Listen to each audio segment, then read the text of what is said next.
Olá! Hoje o assunto do mundo político são as agências reguladoras do país. No dia em que a CPI da Covid no Senado coloca em xeque a Agência Nacional de Saúde Suplementar e a forma como está lidando com o caso Prevent Senior, nós vamos saber como as agências reguladoras funcionam no Brasil, se cumprem o papel atribuído a elas e, muito importante, se são blindadas de influência política. Eu vou conversar com o professor Ricardo Machado Ruiz, professor da Faculdade de Ciências Econômicas da UFMG e pesquisador do CEDEPLAR. Professor Ricardo, muito obrigada por atender o Mundo Político. Obrigado pelo convite, eu que agradeço. Ricardo, vamos começar pela definição do que é uma agência reguladora, para quem está em casa entender assim, a dimensão do trabalho de uma agência. Tá. Vou ser bem direto, né? Uma agência reguladora no Brasil e no mundo, ela busca definir como funciona determinados mercados. Quem oferta o quê, como, quando, a qualidade desse produto, por quanto tempo.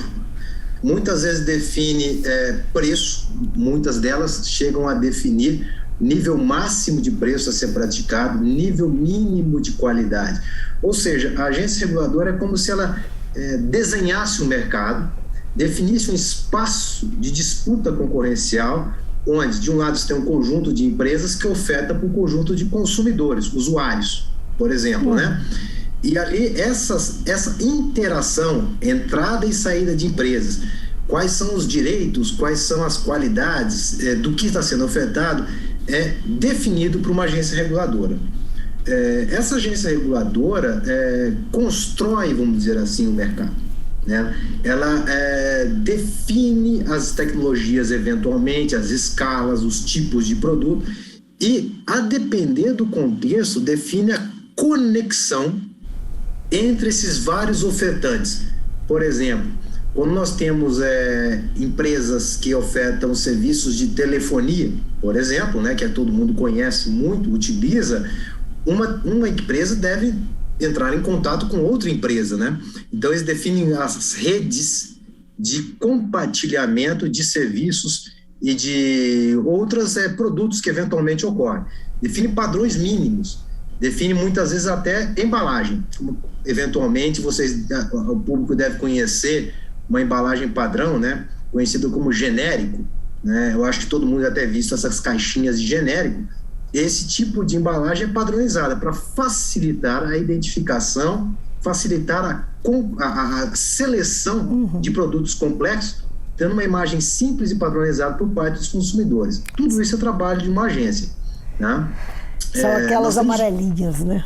Inúmeras agências, cada uma com o seu papel específico. Bom, então, só para... você mencionou a Anatel, não é? Mas tem tantas. A mais antiga delas é a ANEEL, não é? Que ela é de 1996. Mas... Foi a 96. Nós temos 11 agências reguladoras no país, agências nacionais, né? Agora, a primeira foi a ANEEL. Você diria que elas foram tardias em termos de reorganização do Estado pós-Constituição, com a redemocratização? Porque só em 96, a Constituição é de 88, não é? Nós começamos tarde com as agências reguladoras, só para a gente entender esse cenário do qual a gente vai falar.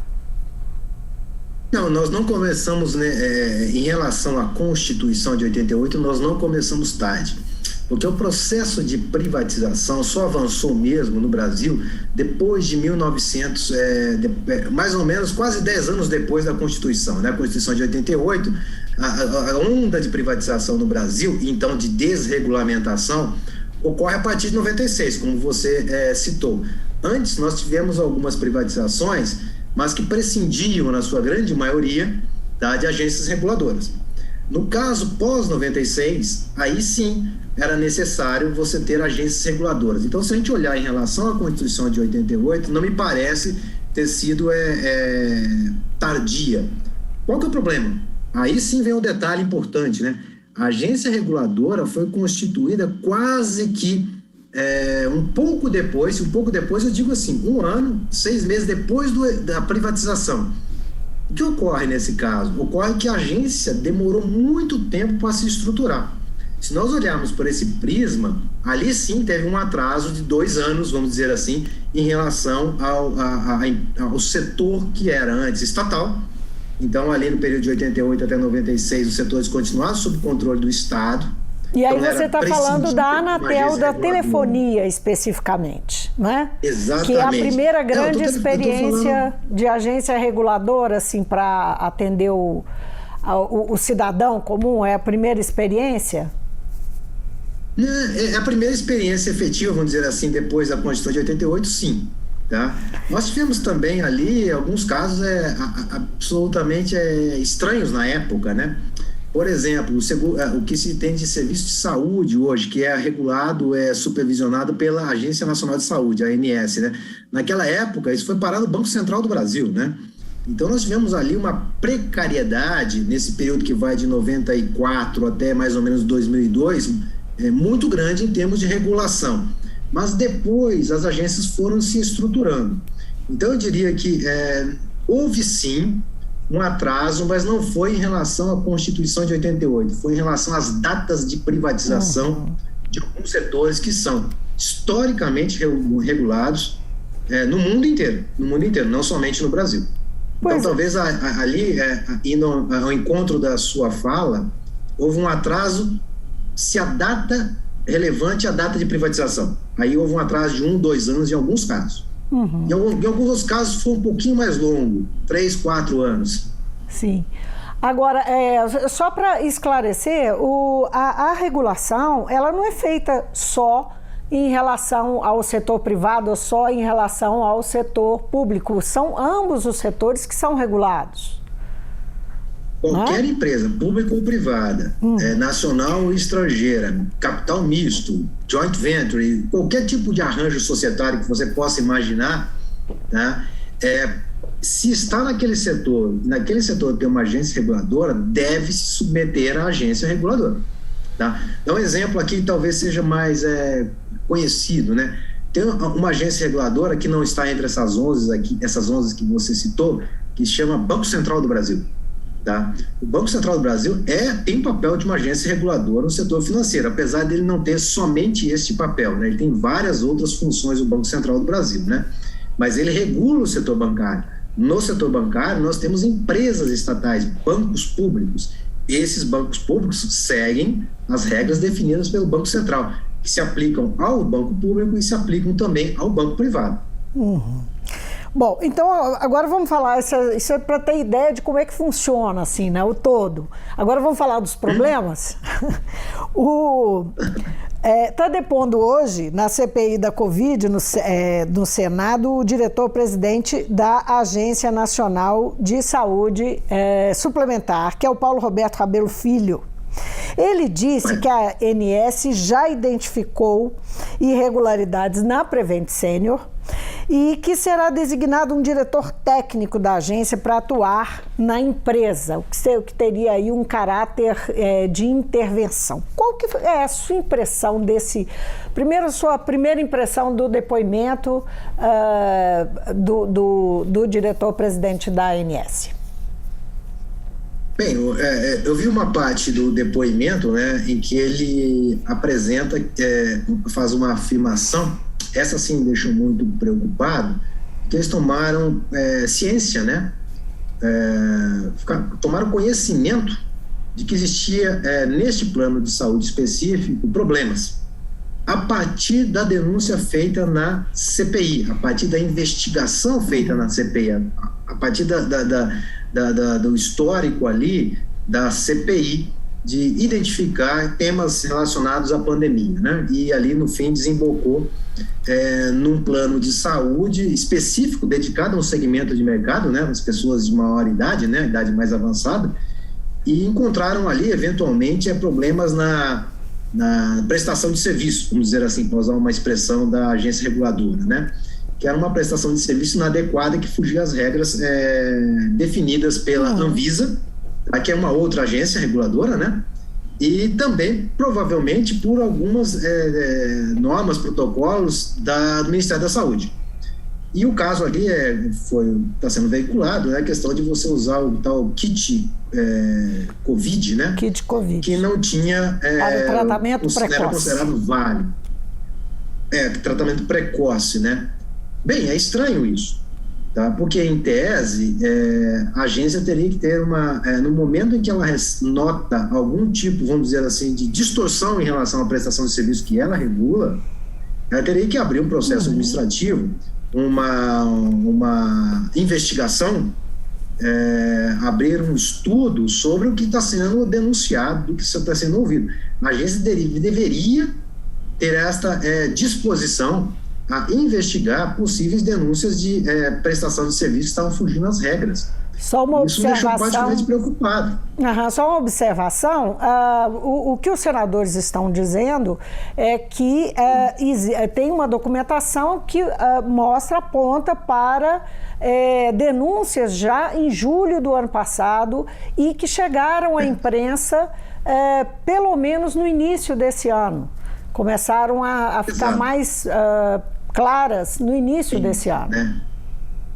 Exato. Quando você começa quando você está dentro de uma agência reguladora e algum tipo de, vamos supor, denúncia ou irregularidade começa a ser persistente, tá? É necessário fazer uma investigação, mesmo que seja preliminar, para compreensão, sistematização das denúncias, algo desse gênero, né?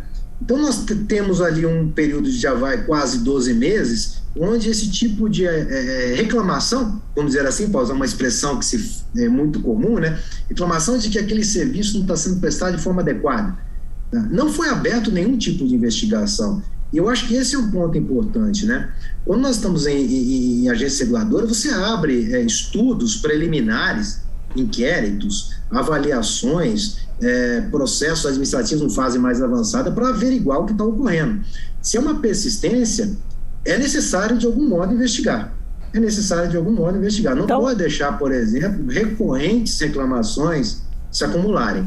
Tá? É um problema de eficiência da agência, no caso específico aqui. Mas esse raciocínio não vale somente para esse caso, vale para todas as agências, né? Cada uma tem um regimento interno, um modo de avaliar como ocorrem, como são tratadas essas denúncias, reclamações, né? Ou algum tipo de notificação de que não está sendo cumprido algum tipo de norma da agência naquele mercado. Nesse caso aí, os senadores falam, no mínimo, em omissão, não é? O fato de seria uma... A ANS não ter tomado uma providência antes. Sim. Uhum. Correto, agora, correto. O diretor-presidente da ANS admitiu na CPI, que era um fato que já se sabia, que ele foi chefe de gabinete do atual líder do governo, deputado Ricardo Barros, que, por sua vez, foi ministro da Saúde e indicou para o lugar dele o Gilberto Ock.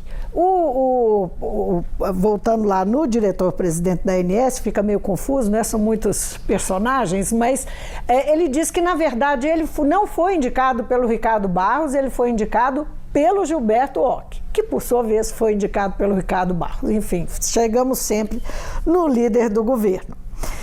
Esse é um cargo técnico, não é? Que passa por indicação, que tem a indicação e que tem que ter aprovação no legislativo.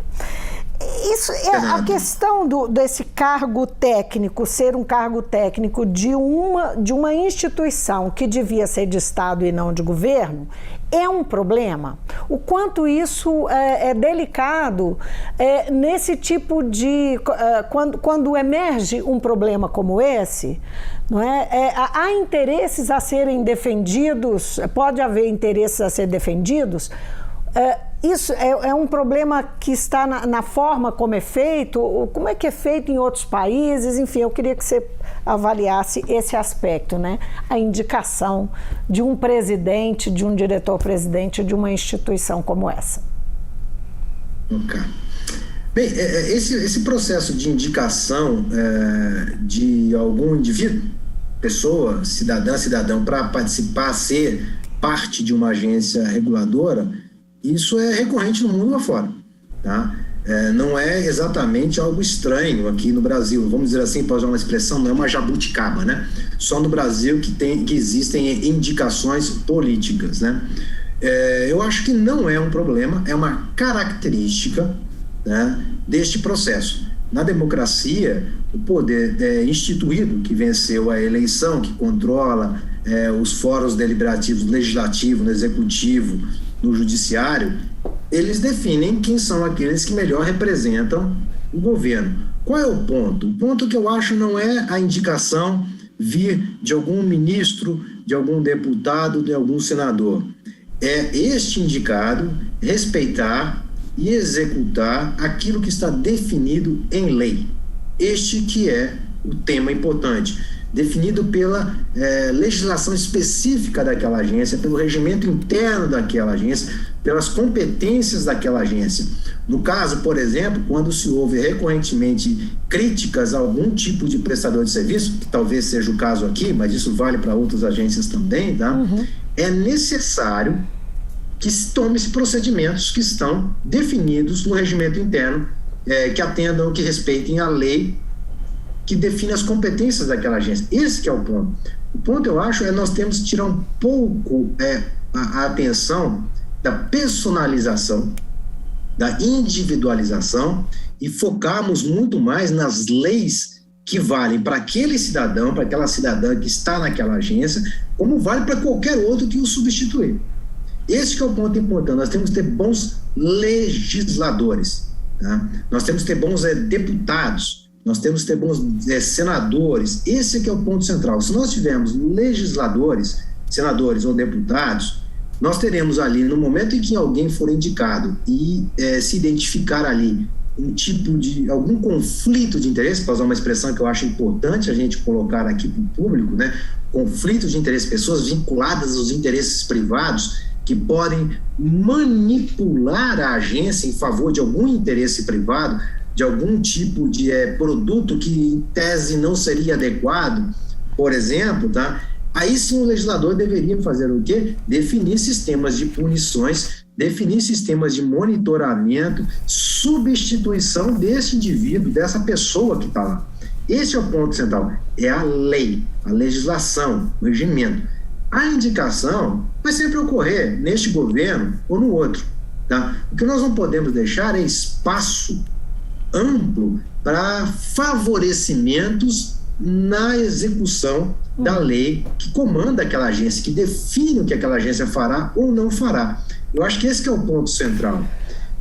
Se nós definirmos uma lei robusta que exige competências, exige ação, exige capacidades, eventualmente essas, vamos dizer assim, características individuais são cerceadas pela lei. E nós, então, vamos dizer assim, criamos o que muitas vezes você ouve falando de uma instituição de governo, tá? Enquanto nós estivermos observando as pessoas e não observarmos a caracterização legal, institucional, nós vamos estar sempre nos debatendo com esse tipo de discussão, né? Esse indivíduo é ou não é mais adequado? Nós temos que ter um pouco mais de atenção a esse tipo de legislação, institucionalização das ações, tá? Em qualquer agência reguladora, isso tem uma jurisprudência, né? Tem um conjunto de ações que vai sustentando as outras ações futuras. Isso cria uma política de Estado.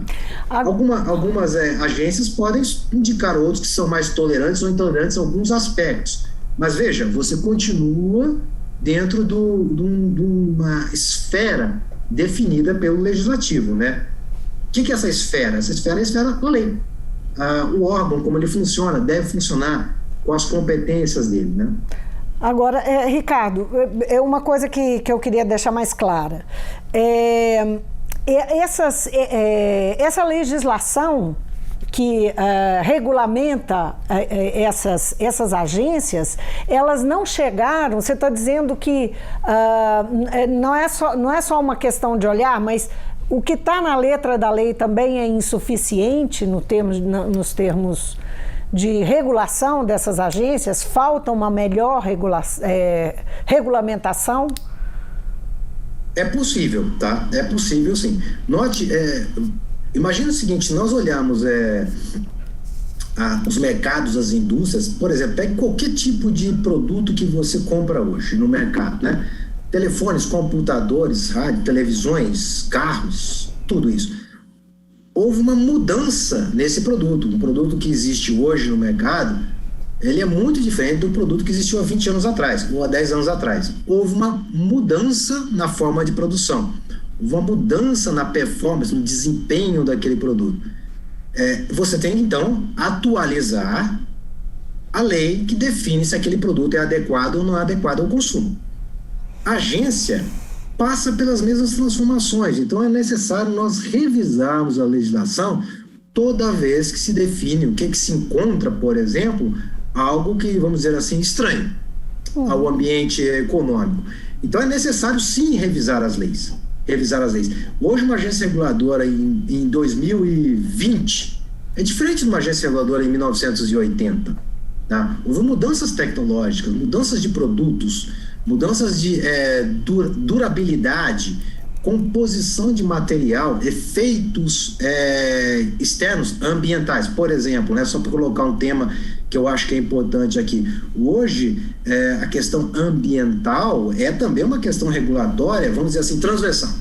Tá? Todas as agências têm que ter um olhar para a questão ambiental. 1980 não era assim. Tá? Então, é necessário, sim, uma atualização, eu não diria recorrente, né? Mas a cada período é necessário visitar aquela lei que define as competências, as obrigações, os poderes da agência reguladora, né? E atualizá-la, revisitá-la, reestruturá-la. É necessário. Nós precisamos disso, sim. E talvez aqui no caso da ANS, né, que é o exemplo que nós estamos citando, mas vale o raciocínio para a Anatel, vale o raciocínio para a ANEEL, né? Vale o raciocínio para a ANP, para a NTT, para a ANTAC, para a Anvisa. Tá? É necessário, eventualmente, mudar o regimento interno, mudar a lei, dar mais poder para a agência em alguns aspectos. Não é necessário tanto poder em outros aspectos. E assim sucessivamente, né? No caso da Anvisa, Ricardo... No caso da Anvisa, a Anvisa que esteve e ainda está, né, tão em evidência por conta da pandemia, como é que você avalia o desempenho dela nesse período, né, que ela esteve tão em evidência, teve que tomar decisões tão complicadas e que estavam, inclusive, colocavam a Anvisa no noticiário político? Correto. A situação da pandemia ela é excepcional, tá? Vamos colocar de forma muito clara isso, né? Nós não estamos falando de uma situação corriqueira da Anvisa. O que é uma situação corriqueira da Anvisa? Para dar um exemplo assim simplificado, né? Alguma empresa faz um estudo, testa o medicamento, o princípio ativo, define que aquele medicamento nos seus exames ele é eficaz. A Anvisa faz o quê? Recebe os estudos que mostram essa eficácia, ajuda ali a aprimorar, define-se a função daquele medicamento, como chama medicamento, né? E ali segue-se um processo convencional. O que ocorreu no ano passado, e ainda ocorre neste ano, né, é um processo excepcional. A Anvisa teve que se reestruturar. No ano passado, trocaram, vamos dizer assim, a roda do carro com o carro em movimento. Tá? Ou seja, ter uma fast track, uma análise rápida desse medicamento, que eventualmente levaria 1 ou 2 anos, com muita sorte, para você ter uma aprovação plena dele para oferta aos consumidores no mercado interno. Tá? Nos Estados Unidos ocorreu a mesma coisa. Tá? A agência americana, a Anvisa norte-americana, tá? Ela também passou por transformações para atender essa urgência. Então, a Anvisa ficou muito no radar aqui, né? Todo mundo ficou... houve até transmissões, TV aberta, né? Se não me falha a memória, né? De algumas reuniões da Anvisa. Bem, mas isso não é incomum agora também, isso não é incomum no mundo afora. Nós tivemos aprovações lá que foram expressas por causa do risco da saúde pública, tá? O risco de nós termos uma doença espalhando para toda a população numa velocidade espantosa, né? Então, nós tivemos, assim, uma Anvisa numa condição excepcional. Em condições normais de temperatura e pressão, vamos dizer assim, segue aquele desenho que eu falei anteriormente, né? A empresa apresenta, os estudos são averiguados, são comparados com performance em outros países, se observa se existem remédios equivalentes que têm o mesmo efeito, etc, etc. E assim segue todo um processo de avaliação interna da Anvisa. Isso foi totalmente rompido durante a pandemia, no que se refere às vacinas. Nos outros medicamentos, a Anvisa continuou com a sua trajetória normal. E a Anvisa é conhecida por ser uma agência eficiente, eficaz. Tá? Nós não temos aqui, por exemplo, e você faz um esforço de memória aí, uma produção e venda massiva de remédios que foram depois descobertos como, vamos dizer assim, inadequados. Tá? Nós não temos, né? Você não tem isso na memória, eu pelo menos não tenho na minha, algum tipo de venda massiva de medicamentos, né, que foi prejudicial à saúde de algum cidadão. Tá? Ficou assim, então, em algum momento... Tem um pouco de separar a Anvisa do ano passado da Anvisa normal. Sim. A Anvisa que opera em condições normais, opera com muita eficiência.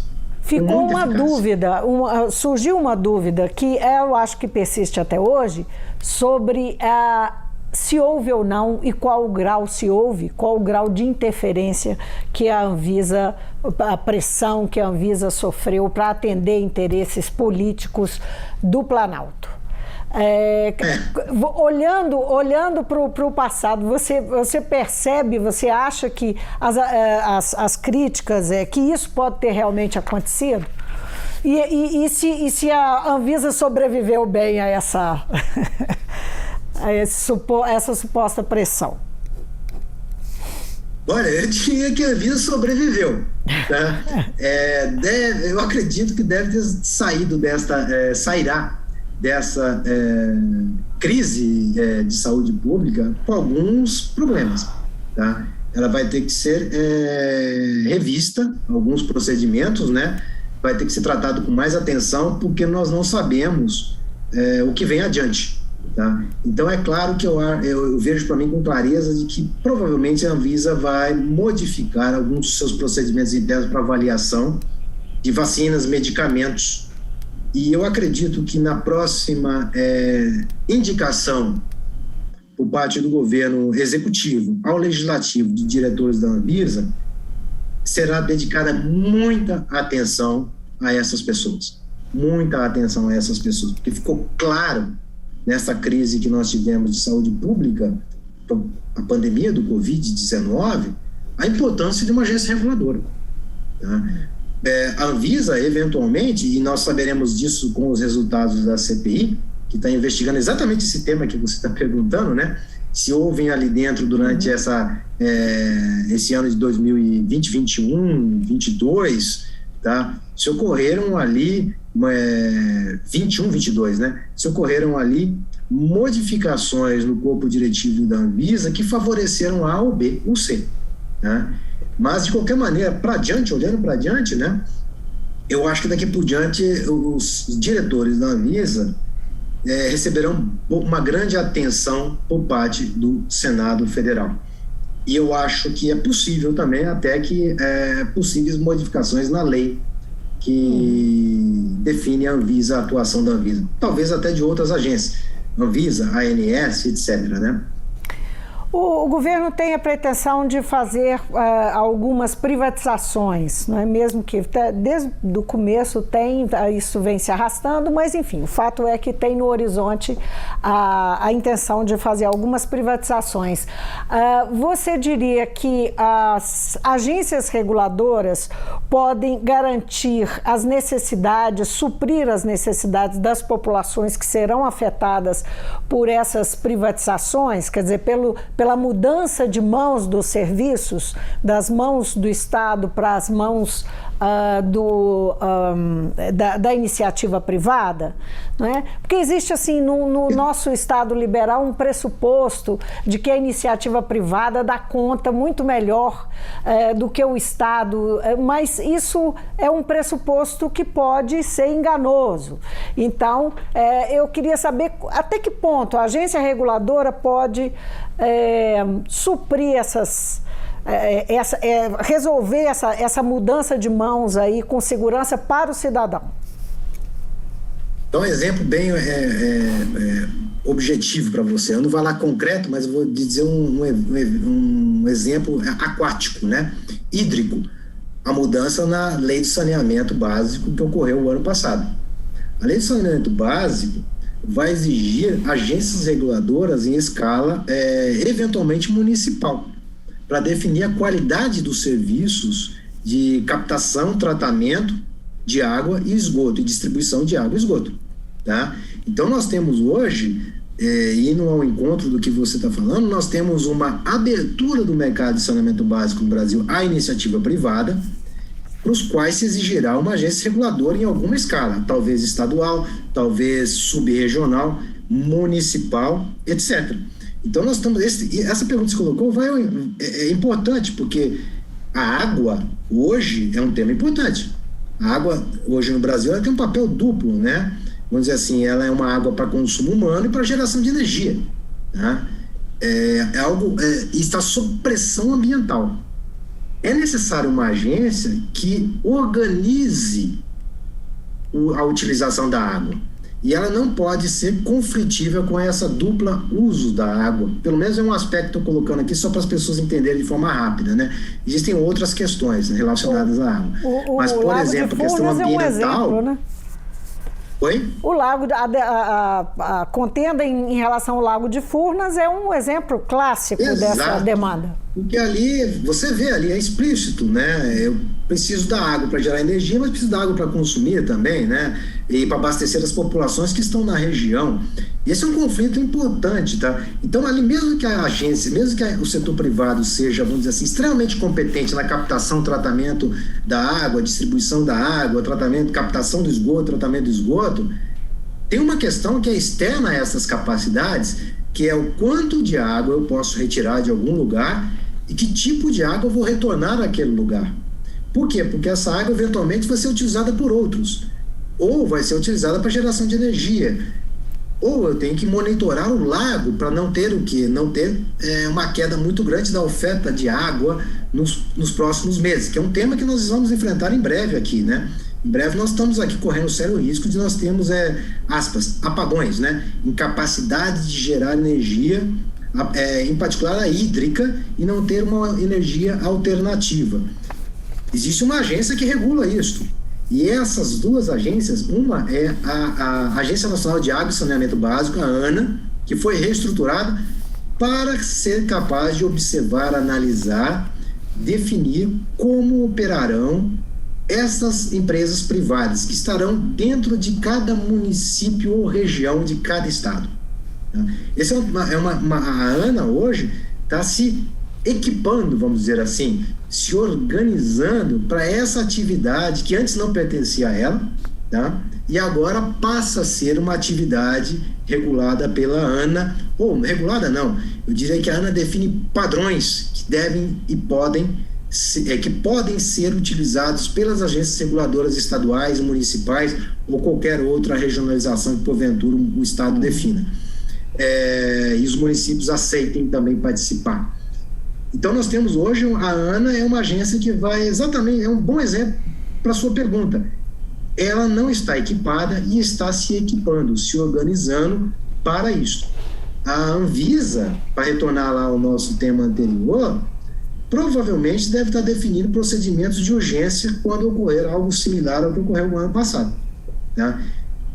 Lembra do carro que eu dei para você, né? O carro de 20 anos atrás não é igual ao carro de hoje, todo produto que você compra. É a mesma situação aqui, a ANA tem que se reestruturar, a Anvisa vai ter que ter algum tipo de análise para situações de críticas de saúde pública melhor organizadas, padronizadas, para ter o quê? Agilidade e impedir, por exemplo, um colapso do mercado, né? Um colapso do mercado.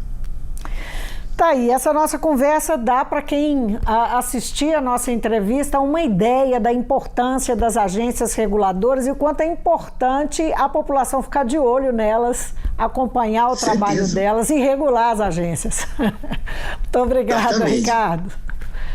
Posição. Eu conversei com Ricardo Machado Ruiz, ele é professor da Faculdade de Ciências Econômicas da UFMG, pesquisador do Centro de Desenvolvimento e Planejamento Regional, o CEDEPLAR, também da UFMG. Nós falamos sobre o desempenho das agências reguladoras brasileiras e seus muitos desafios nesse momento em que o diretor-presidente da ANS é questionado sobre o caso Prevent Senior. A gente fica por aqui. Muito obrigada pela sua companhia e até amanhã.